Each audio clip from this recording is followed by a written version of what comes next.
with Dean Pepple. Let's get some more reaction now to what's been happening with the Seven-Stone retail complex in Sheffield. John Lewis has confirmed today that it still wants to be part of the scaled-down project, but that it's not looking to move from its present location in Barker's Pool. Well, Richard Gomersall is a retail specialist who knows the area well. Evening, Richard. Good evening. What do you think is behind what John Lewis is saying? I think John Lewis are having to make very careful economic and commercial decisions at the moment. I mean, we're all very aware of the landscape we're operating in, the difficult times we're all finding, and the pennies in our pockets are getting less and less. John Lewis are no different. They're having to take decisions and make commercial decisions as to whether it's a good idea or not.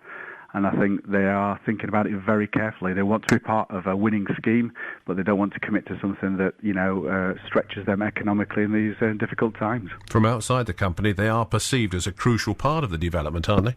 They are. I mean, I think with any new development, it's crucial to get a great anchor in. There's no better than John Lewis. We all know them. We all love them.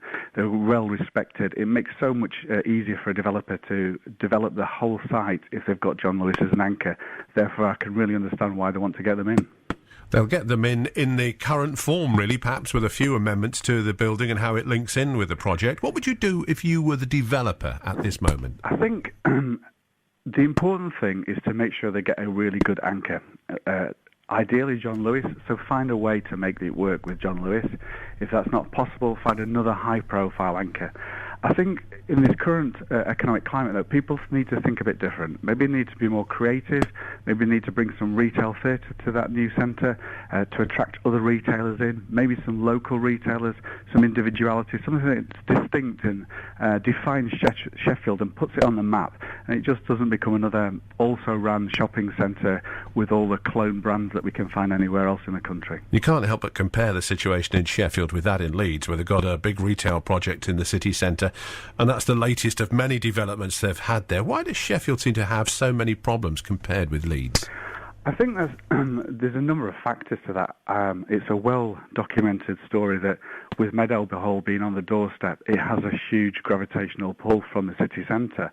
Leeds has not had exactly the same situation. I think the other thing is retailers are looking at the propensity to spend. How much money is there in a city to spend? And Sheffield's probably not as prosperous as Leeds, and therefore they're reluctant to move in. But I think there's something distinct about Sheffield. There's something distinct about South Yorkshire, and it desperately needs a city centre to be vibrant and energetic, and I know Sheffield can be like that. Crystal ball time, Richard. If you had one, how do you think Sheffield City Centre will look in 10 years' time? I think it will be redeveloped. The people of Sheffield won't allow it not to be.